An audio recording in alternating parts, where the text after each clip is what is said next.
Assalamualaikum, salam sejahtera. Anda sedang menonton Lensa IPT. Ya, hari ini kita bawakan sedikit kelainan kepada anda di mana kita berada di Mercu MQA Cyberjaya. Di sinilah terletaknya agensi kelayakan Malaysia MQA, badan yang mengawal selia kualiti dan standard pemberi pendidikan tinggi. Dan bukan itu saja tugasnya, banyak lagi tugas-tugas ni kita akan tahu sekitar itu nanti. Dan anda jangan kemana-mana, saya akan kembali selepas ini dalam Lensa IPT.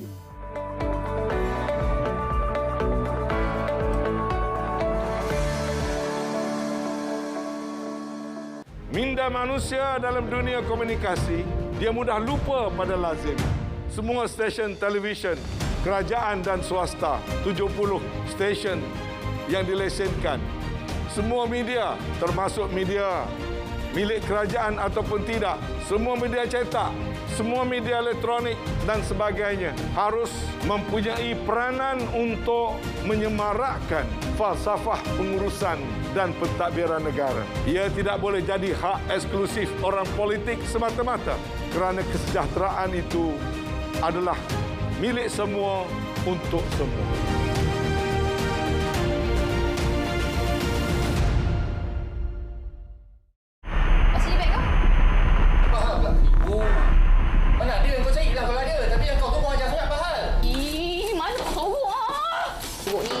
Habiskan ha? Panas. Oi, kau menipu Dengan benda ni? Kau parah! Kau yang parah asal kau menipu aku. Siapa menipu? Kenapa kau mengajar sangat? Kau nak menipu apa? Asal sekarang sebab kau menipu. Kau buat apa macam ni, boy? Kau bini aku lah!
Merencana pendidikan tinggi yang berkualiti global sebagai landasan untuk melahirkan modal insan yang kreatif, yang inovatif dan juga yang berkemahiran tinggi serta sejajar dengan aspirasi untuk meningkatkan daya saing negara melalui peningkatan kualiti modal insan yang dilahirkan oleh sistem pendidikan tinggi negara. Dan untuk membincangkan satu topik merealisasikan pendidikan tinggi berkualiti global, kita bersama dengan yang berbahagia Profesor Dr. Muhammad Syahta Syabran, Ketua Pegawai Eksekutif Agensi Kelayakan Malaysia MQA. Assalamualaikum Datuk. Waalaikumsalam. Terima kasih Syirul. Alhamdulillah. Apa khabar MQA Datuk? Alhamdulillah kita hari ini semakin baik dan kita mengharapkan pandemik COVID ini akan beredar daripada Malaysia dan insyaAllah kita akan merancang lebih banyak program-program untuk mempopularkan, untuk berkongsi pandangan MQA dengan masyarakat Malaysia. Okey, baik. Kalau kita kira dalam lebih kurang setahun yang lalu, Datuk dilantik sebagai Ketua Pegawai Eksekutif MQA. Sebagai pemimpin MQA itu sendiri, Datuk, apa antara rencana ataupun apa yang semangat baru, nafas baru, wajah baru yang akan ditampilkan oleh MQA bagi tahun 2022 ni, Datuk? So, terima kasih. Yang pertama saya nak ucapkan jutaan terima kasih kepada pihak RTM kerana sudi beri peluang kepada pihak MQA untuk berkongsi pandangan, inisiatif ataupun program-program yang telah dirancang oleh pihak kami terutamanya menjelang tahun 2022 ini. So saya masih ingat lagi apabila saya dilantik oleh Yang Berhormat Menteri untuk menerogi pihak MQA, dua perkara yang telah dihasratkan oleh Yang Berhormat Menteri kepada kami di MQA. Yang pertama untuk memberikan branding baru terhadap MQA dan juga membawa MQA kepada peringkat global. Jadi dua perkara ini merupakan agenda utama dan kita akan merangsangkan lagi ataupun merancakkan lagi dua agenda ini menjelang tahun 2022 ataupun pada tahun ini 2022. Jadi insyaAllah kami telah pun menyediakan pelan strategi yang boleh membantu kami untuk mencapai dua agenda itu, untuk memberikan brand baru, penjenamaan baru terhadap MQA dan juga membawa MQA ke peringkat globalisasi. Dan sehingga hari ini sekarang kita dah masuk pada di peringkat awal tahun 2022 kami telah pun melaksanakan beberapa program di peringkat nasional. Di antara program yang telah kami laksanakan ialah program jelajah IPT, swasta dan juga awam. Mengikut zon, kami baru saja menjelajahi zon selatan, dan di peringkat antarabangsa itu kami telah merancangkan lagi kolaborasi dengan agensi-agensi akreditasi di luar negara. Dengan harapan ini kami mampu merealisasikan hasrat YB kita. Baik. Satu permulaan yang sangat rancak lah tu. Tapi kalau kita nak ikutkan, FKA pasti ada kerjasama dengan luar, agensi luar untuk menjamin kualiti pendidikan Malaysia ni diperakui oleh negara lain. Jadi apa antara bentuk kerjasama yang dilakukan? Okey, di antara perkara yang telah kami laksanakan, yang pertama engagement ataupun kolaborasi telah kami laksanakan dengan negara seperti Jerman, seperti Perancis, Kanada, Amerika, Australia, dan yang terkini adalah negara Georgia. Di antara perkara-perkara yang kami laksanakan adalah untuk mengadakan satu memorandum of understanding, itu kefahaman di antara dua belah pihak mengenai kualiti pendidikan tinggi negara tersebut. Jadi harapan kami apabila program-program yang ditawarkan oleh negara kita mendapat akreditasi ataupun diiktiraf oleh negara-negara yang berkenaan, maka mudah kepada universiti kita, sama ada swasta ataupun awam, untuk menghantar pelajar ataupun untuk membuat pertukaran pelajar ataupun untuk menghantar training dan sebagainya, kerana kita tidak menghadapi masalah dari segi kualiti pendidikan. Dan ini merupakan harapan besar kepada kami di peringkat MQA. Apa antara perakuan yang diberikan oleh MQA ini turut melibatkan perakuan terhadap program-program pengajian yang ditawarkan oleh IPT luar negara, Datuk? Perkara yang pertama, kita akan melihat keselarian program-program tersebut dengan kehendak majukan dalam negara kita. Kemudian kita juga mahu memastikan bahawa agenda pihak kementerian untuk menjadikan Malaysia sebagai hub pendidikan global menjadi kenyataan. Jadi kita mengharapkan persamaan ataupun persetujuan, konsensus daripada quality assurance body daripada negara-negara luar itu memberi pengiktirafan kepada kita. Secara tidak langsung ia dapat memberikan keyakinan tinggi kepada pelajar-pelajar sana untuk datang ke Malaysia melanjutkan pengajian. Dan dengan ini harapan YB Menteri untuk menarik sekitar 250,000 pelajar antarabangsa ke negara kita akan menjadi realiti. Kalau kita ikutkan, saya kira MQA sudah memperkenalkan satu program apel. Dan saya kira masih lagi sama-sama di peringkat masyarakat kita. Betul. Masih lagi ragu-ragu dengan mungkin apel ini boleh sampai ke mana, bagaimana untuk masuk kepada apel.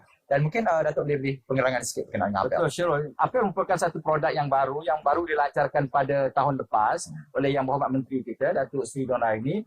Dan oleh kerana dia baru, maka kita perlu mewar-warkan kepada masyarakat. Itu sebab di antara salah satu agenda utama pihak MQA apabila kita buat jelajah ataupun turun padang ini ialah memberikan penerangan kepada masyarakat awam ataupun masyarakat kampus, sama ada swasta ataupun awam, untuk memahami apa sebenarnya apel. Apel secara umumnya ialah proses pembelajaran yang menggunakan latar belakang ataupun pengalaman-pengalaman kerja yang lampau yang boleh kita samatarakan dengan SPM, STPM ataupun diploma. Dan mereka juga boleh kita lihat dalam bentuk apabila kita membuatkan satu assessment ataupun penilaian, dan mereka boleh juga diberikan terus sijil-sijil yang berkaitan yang kita bahagikan apel kepada 3 bahagian, apel A, apel C dan juga yang terkini apel Q.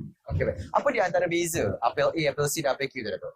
Apel A sebenarnya adalah kita menggunakan latar belakang ataupun pengalaman kerja yang lampau apabila kita nilai oleh pusat penilaian apel dalam negara, yang boleh disamutarakan dengan SPM ataupun STPM dan sebagainya, dan mereka boleh menggunakan pengalaman-pengalaman lampau untuk sebagai tiket untuk masuk ke universiti. Kalau orang lain masuk universiti menggunakan SPM, STPM ataupun diploma, mereka hanya perlu menunjukkan dokumentasi pengalaman-pengalaman kerja yang lampau dan boleh masuk universiti walaupun mereka tidak ada SPM, STPM dan sebagainya. Ini adalah apel A. Apel C, mereka boleh transfer kredit ataupun pindah kredit. Mereka boleh menggunakan pengalaman-pengalaman yang lampau untuk disamutarakan dengan berapa kredit yang boleh digunakan pakai. Misalnya mungkin saya punya pengalaman kerja selama 15-20 tahun, boleh disamutarakan dengan 30 kredit jam. Dan apabila saya ingin membuat diploma umpamanya dalam bidang yang tertentu, maka diploma di dalam negara kita memerlukan 90 kredit jam, dan tolak 30 saya hanya perlukan 60. Jadi saya boleh pendekkan waktu pengajian saya. Tapi yang paling terkini adalah apel Q, di mana kita tidak perlu mengikuti kuliah ataupun kursus-kursus seperti kelas-kelas tradisional ataupun konvensional. Kita boleh terus diberikan sama ada diploma, ijazah, master ataupun doktorat berdasarkan kepada jauhnya ataupun banyaknya pengalaman. Misalnya kalau pengalaman kerja kita selama 10 tahun, kita boleh diberikan diploma, 15 tahun ijazah, 20 tahun master dan PhD 25, tapi ia perlulah lulus 4 saringan yang akan ditetapkan. Di antara saringan secara ringkas, Syirul, satu, dia perlu menyediakan portfolio, yang kedua dia mesti lulus challenge test, yang ketiga dia mesti lulus kerja lapangan, dan yang akhirnya mereka perlu lulus thesis ataupun dissertation. Ini adalah proses yang perlu dilaksanakan. Jadi siapa badan yang mengiktiraf mereka-mereka ini? Di antara Okey, APL AC semua dan program-program APEL ini diiktiraf oleh pihak MQA yang diterima pakai oleh JPA. Maksudnya pada mereka, individu yang berisi sijil APEL, sama ada APEL A, APEL C ataupun APEL Q, mereka boleh mohon kerja dengan mana-mana agensi kerajaan. Dan di samping itu, pihak antarabangsa juga menerima sijil-sijil yang dikeluarkan secara APEL kerana ia telah pun mendapat kolaborasi antara kerjasama di antara MPA dengan juga badan-badan akreditasi di luar negara. Okay, baik. Saya lihat perkara ini adalah satu perkara yang produk ini adalah produk yang sangat baik. Namun kenapa masih lagi lambat untuk rakyat Malaysia kenal dan juga faham antara kebaikan APEL ni? Okey, oleh kerana seperti mana yang saya sebut, produk ini merupakan produk yang terbaru ataupun terkini dalam kalangan masyarakat kita. Sebab selama ini masyarakat kita semenjak kita mencapai kemerdekaan, kita masih lagi faham ataupun hanya mengetahui bahawa untuk mendapat ijazah, diploma dan sebagainya, kita perlu mengikuti kuliah-kuliah konvensional tahun 1, tahun 2, tahun 3 dan sebagainya. Tapi apabila diperkenalkan APEL, ini merupakan satu alternatif kaedah pembelajaran sepanjang hayat, dan maka itulah agenda utama MQA pada hari ini dengan bantuan PT kita ialah mempromosikan dengan sebaik mungkin produk-produk ini supaya dapat difahami, diketahui dan insya-Allah akan diikuti oleh masyarakat kita dalam Malaysia untuk mendapatkan bidang pengajian melalui tiket APEL ataupun konsep APEL ini. Okay, baik. Produk APEL Q yang terbaru, Datuk. Jadi setakat ini berapa universiti atau IPT yang sudah memperkenalkan APEL di IPT mereka? Kita ada dalam konteks ini, kita ada lebih kurang 20 universiti awam dan lebih kurang 400 lebih universiti swasta. So sebagai peneraju untuk APEL Q ni telah melantik, telah memberikan endorsement ataupun pengiktirafan kepada 6 buah universiti untuk merealisasikan, dan kita menjangkakan dengan promosi yang telah kita laksanakan, lebih ramai lagi universiti-universiti awam ataupun swasta yang akan menjadi peneraju kepada APEL Q. Apa yang mereka perlu lakukan ialah membuat permohonan kepada MQA, dan mereka perlu melepasi beberapa saringan ataupun dokumentasi sebelum mereka diberikan mandat ataupun pengiktirafan ataupun tauliah untuk melaksanakan APEL Q ini. Okey, baik. Saya kira cukup jelas berkenaan dengan APEL. Mungkin saya terpanggil untuk cerita berkenaan dengan micro-credential, Datuk. Mungkin Datuk boleh terangkan secara ringkas. Okay, micro-credential ini merupakan salah satu daripada agenda untuk kita mempromosikan pembelajaran sepanjang hayat yang juga menjadikan agenda utama oleh YB Menteri kita pada hari ini, iaitu di mana micro-credential ini secara umumnya adalah kursus-kursus pendek yang ditawarkan oleh mana-mana IPT sama ada swasta ataupun awam, dan yang menariknya walaupun dia kursus-kursus pendek tetapi ia mendapat akreditasi daripada MQA. Dengan adanya kursus-kursus pendek yang mendapat akreditasi daripada MQA ini, dia boleh dikumpulkan satu demi satu. Jangka masa itu bergantung kepada koleksi mereka, dan mereka boleh di hujungnya mendapat diploma, ijazah ataupun seterusnya berdasarkan jumlah jam yang telah dikumpulkan melalui kursus-kursus pendek ini. Kursus pendek ini boleh mengambil masa sekitar 2 minggu, 1 bulan, 3 bulan dan sebagainya, dan mendapat kredit-kredit tertentu, dan dikumpulkan kredit itu, kalau jumlah kredit cukup 90 umpamanya, mereka boleh mendapat diploma. Dan begitulah seterusnya. Jadi apa antara kepentingan dan juga kelebihan micro-credential ni, Datuk? Okey, micro-credential ni kelebihan ni adalah memberi peluang ataupun kelebihan kepada individu-individu untuk merancana masa depan mereka. Misalnya kalau macam saudara Syirul sekarang sudah pun mempunyai pekerjaan tapi ingin mengambil kursus-kursus pendek berdasarkan minat. Misalnya saudara Syirul minat dalam konteks ICT, mengambil kursus-kursus jangka pendek seminggu ataupun 2 minggu, dan dikumpulkan kursus-kursus ICT itu daripada pelbagai IPT yang ada dalam negara ataupun luar negara. Selepas sekian lama, mungkin selepas 3 tahun ataupun 4 tahun, maka saudara Syirul kumpulkan semua dan mendapati jumlah jam yang terkumpul daripada kursus-kursus pendek ini menyamai 120. Dan apabila kita matchkan dengan kursus yang ada di universiti-universiti, maka ia boleh diberikan ijazah sarjana dalam ICT. Cuma kita telah menetapkan ketetapan bahawa institusi yang akan memberikan ijazah, diploma dan sebagainya itu perlulah diambil oleh pelajar yang berkenaan sebanyak sekurang-kurangnya 30 jam di situ, ataupun 30% daripada jumlah kursus yang diambil itu mesti daripada institusi yang akan memberikan mereka sijil, diploma dan sebagainya. Itu saja ketetapan yang kita berikan. Baik, kalau kita lihat mereka ini tidak kira universiti mana-mana sekalipun. Jadi kalau anda cukupkan 120 jam atau 90 jam itu diberikan satu sijil diploma ataupun sijil ijazah sarjana muda. Namun dari segi silibus di setiap universiti itu berbeza. Yang pertama. Yang kedua ini penilaian kepada pelajar itu di setiap universiti itu berbeza. Jadi macam mana kita nak dapat lahirkan satu sijil yang berkualiti? Sebenarnya setiap program-program jangka pendek ini syarat yang utama untuk membolehkan mereka itu layak mendapat diploma dan sebagainya, kursus-kursus itu perlulah mendapat pengiktirafan MQA. Apabila kursus itu mendapat pengiktirafan MQA, secara tidak langsung dari segi kualitinya sudah tidak perlu dipertikaikan. Jadi insya-Allah dan semua kursus-kursus ini wajar dan wajib ada kelulusan MQA. Jadi itulah di koleksinya barulah kita berikan sama ada diploma, ijazah ataupun seterusnya. Okey, baik. Kalau sambutan di IPT macam mana, Dato'? Kita oleh kerana Micro Credential merupakan produk yang paling latest selepas Apple Q, dan kita dapati ramai dalam kalangan masyarakat kita, dan kalau kita lihat dari segi peratusan daripada survey yang kita buat, 60% daripada labor force kita, tenaga kerja kita memang layak untuk mendapat micro atau untuk mengikuti Apple Q dan juga Micro Credential. Dan sambutannya hari ini walaupun dia di peringkat awal pengenalan, tetapi itulah ramai IPT kita berminat untuk menganjur ataupun mengendalikan Apple Q. Itu tidak termasuk lagi institut latihan yang ada dalam negara kita.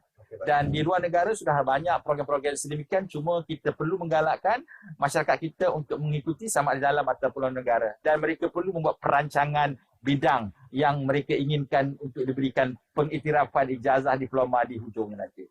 Secara asasnya saya dapat lihat di antara beza Apple dan juga Micro Credential ini adalah satu cara ataupun salah satu jalan untuk meringankan beban mereka yang ingin bekerja dan juga yang ingin mendapat segulung ijazah dan sijil lain. Jadi pada pandangan Datuk, di antara program-program yang ataupun produk-produk yang ditawarkan ini, bagaimana ia untuk mendapat lagi sambutan daripada kalangan masyarakat kita untuk lebih banyak lagi mendapatkan produk-produk seperti ini? Okey, sebenarnya suka tidak suka promosi perlu diperkuatkan, dan di peringkat MQA sekarang kita secara agresif telah pun melakukan promosi melalui pelbagai kaedah sama ada media cetak, elektronik ataupun sebagainya. Tapi dalam masa yang sama kita memerlukan kerjasama yang erat daripada seluruh institusi pengajian tinggi yang ada dalam negara, swasta pun awam, untuk sama-sama kita mempromosikan produk-produk ini, kerana hasil daripada penawaran produk-produk ini akan pergi kepada universiti-universiti yang terlibat. Kerana mereka ada yuran-yuran yang tertentu yang akan dibayar oleh pelajar-pelajar yang berkenaan. Saya dapat lihat sebagai seorang pelajar dan juga sebagai seorang tenaga kerja, ini adalah salah satu jalan mudah ataupun jalan singkat untuk mendapatkan segulung ijazah. Jadi mungkin pertikaian itu daripada kalangan masyarakat itu saya faham. Mungkin mengapa perlu jalan yang mudah, jalan yang singkat, sedangkan ada jalan di arus perdana yang jauh lebih selamat dan jauh lebih diiktiraf daripada produk-produk yang baru belum lagi dikenal pasti kesahihan dan kualitinya, Datuk. Okay, yang pertama saya tertarik apabila Syura ada menyatakan bahawa dengan adanya produk Apple Q ataupun Micro Credential dan berikan flexibility ataupun keselesaan kepada masyarakat kita. Kerana setengah-setengah masyarakat kita, mereka mungkin terlalu sibuk dengan tugasan harian ataupun tugas-tugas yang tertentu, maka mereka tidak ada masa untuk mengorbankan ataupun memerlukan masa satu hari, satu minggu ke kuliah-kuliah seperti mana yang ada di peringkat konvensional. Tapi dengan adanya pembelajaran sepanjang hayat dalam kaedah flexibility education ini, flexible education ini, mereka bebas untuk mengambil mana-mana kursus. Mungkin pada minggu ini ataupun pada hari ini mereka ada ruang, maka mereka boleh ambil. Mungkin bulan depan ada satu lagi ruang dan sebagainya. Walaupun jangka masa untuk menghabiskan mendapatkan diploma itu mengambil masa 2 tahun, 3 tahun, 4 tahun ataupun lebih daripada itu, tapi mereka tidak terbeban dengan program-program dibandingkan dengan program konvensional. Itu sebab program-program Apple, Micro Credential ini lebih tertumpu kepada mereka yang sudah pun berkerjaya, yang ingin meningkatkan kemahiran mereka, ilmu pengetahuan mereka, dibandingkan dengan program-program konvensional yang diikuti oleh pelajar-pelajar lepasan SPM dan sebagainya. Okay, baik. Kalau kita lihat Apple A, kita kembali kepada Apple A, Apple C dan Apple Q. Mungkin Apple ini mempunyai kekhususan yang tertentu dari segi penilaian, instrumen-instrumen untuk menilai kualiti pelajar itu sendiri. Dan di antara 3 Apple ini sendiri, mana yang mendapat sambutan paling tinggi, Datuk? Okey, kalau kita lihat sekarang ini yang memohon apel keseluruhannya lebih daripada 50,000. Okey, dan mereka itu tidak semestinya lulus, mereka perlu melalui saringan-saringan itu. Tapi minatnya sudah ada. Kerana kalau kita lihat ramai dalam kalangan warga Malaysia yang pada satu ketika dulu masa mereka muda, mereka tidak berkesempatan untuk masuk universiti, mereka mungkin tidak mendapat keputusan yang baik dalam SPM dan sebagainya, tapi selepas 15-20 tahun mereka mempunyai pengalaman kerja yang luar biasa. Maka mereka gunakan itu sebagai tiket untuk masuk universiti menggunakan Apel A punya saluran ataupun channel. Sama juga dengan Apel C. Dan begitu juga dengan Apel Q. Dan mereka rasa perlu, mereka ni layak untuk diberikan sijil, diploma, ijazah sebagainya bergantung pada pengalaman. Tapi yang paling-paling penting, macam saudara Sirus sebut tadi, setiap sijil yang dikeluarkan itu telah melalui satu saringan yang ketat untuk memastikan kualitinya terjamin. Dan yang paling menarik, kualiti ini bukan sekadar mendapat pengiktirafan dalam negara, tapi juga oleh pihak-pihak daripada luar negara. Kerana apel ini bukan Malaysia, tapi ia merupakan satu agenda global pada hari ini. So terserah kepada kita untuk melibatkan diri secara agresif ataupun sebaliknya. Okay, baik. Kalau kita lihat tanggungjawab yang dipikul oleh MQA ni memang dalam menyedia, dalam menyaring segala kualiti dalam usaha meningkatkan imej pendidikan tinggi dalam negara ini sangat berat, Datuk. Jadi macam mana Datuk melihat peranan yang dimainkan oleh semua warga MQA yang menjayakan hasrat agensi Kementerian Pengajian Tinggi dan seterusnya Malaysia dalam arena pendidikan tinggi ni, Datuk? Seperti mana yang saya sebut di peringkat awal, agenda kementerian kita di bawah kepimpinan Datuk Seri Dr. Narayana Idris adalah untuk untuk memastikan Malaysia menjadi hub pendidikan global. Kemudian agenda Datuk Seri Nurani Ahmad juga ialah untuk menarik lebih kurang 250,000 pelajar. Maka secara langsung atau tidak langsung, perkara untuk memastikan agenda itu capai ialah memastikan kualiti pendidikan kita ini berada sama taraf dengan Institut Pengajian Tinggi yang terkenal dalam dunia. Jadi itu sebab kita di seluruh warga MPA kita telah jelas agenda tersebut. Maka mulai tahun lepas apabila saya dilantik sehinggalah tahun-tahun yang seterusnya kita akan sama-sama berganding bahu diberi dan dibantu oleh masyarakat IPT lain untuk memastikan dua agenda ini tercapai. Dan saya yakin dengan kerjasama yang erat dan dengan sokongan padu daripada semua IPT dan juga kementerian, kita mampu untuk menjadikan Malaysia sebagai hub pendidikan global. Dan dalam masa yang sama kita mampu menarik lebih kurang 250,000 pelajar datang ke Malaysia. Baik. Satu peranan dan juga satu gambaran yang sangat jelas.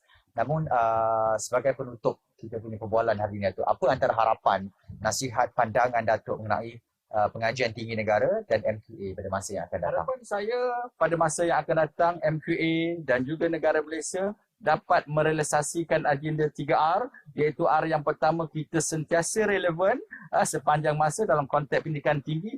Kemudian kita juga sentiasa being respected by mana-mana negara ataupun mana-mana IPT, dan yang paling lagi kita sentiasa being referred ataupun dirujuk.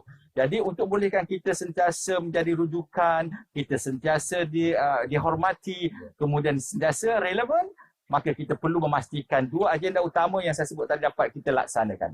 Moga-moga agenda untuk merealisasikan pendidikan tinggi dalam negara ini berkualiti global dapat dipikul dengan sepenuh hati oleh MQA. Walaupun kita mengucapkan terima kasih kepada Yang Berbahagia Profesor Dato' Dr. Muhammad Syahtar Sabran, Ketua Pegawai Eksekutif Agensi Kelayakan Malaysia MQA, kerana sudi bersama kita pada hari ini untuk membincangkan satu topik yang kita rasa sama-sama kalau kita pegang, sama-sama kalau kita faham, sama-sama kalau kita lihat kembali boleh mencapai satu tahap yang boleh disegani oleh masyarakat-masyarakat ataupun negara-negara yang lain. Terima kasih sekali lagi, Datuk. Kita akan berehat seketika. Kita akan kembali selepas ini dalam Lensa IPT.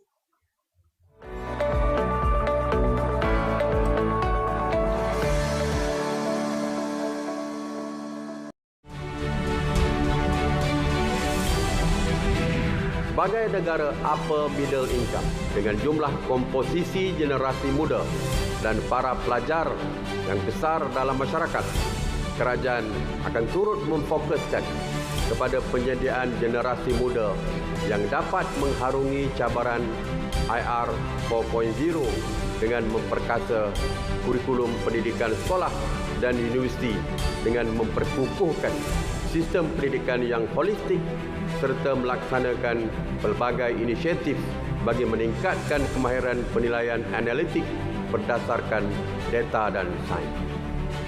Di samping itu, pengujudan dan peluang pekerjaan sememangnya menjadi agenda penting negara dalam memastikan kesejahteraan keluarga Malaysia.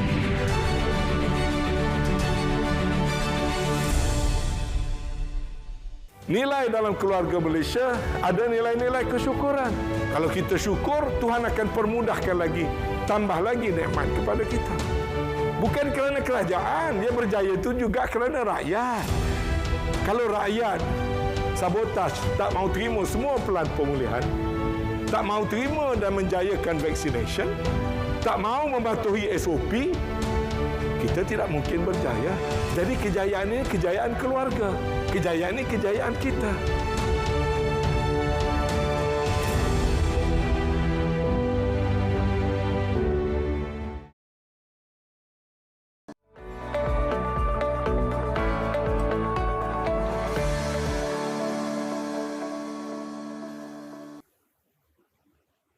Strategi yang telah direncana dan juga dirancang ini adalah untuk memastikan pendidikan tinggi dalam negara berkualiti global, dan pastinya untuk menjadikan sistem pendidikan tinggi dalam negara ini diperkukuhkan dan juga untuk melahirkan lebih ramai mahasiswa yang holistik, mahasiswa yang bersiap siaga berdepani cabaran dunia kini. Namun jika ia tidak dipraktikkan, ia hanyalah impian yang sia-sia.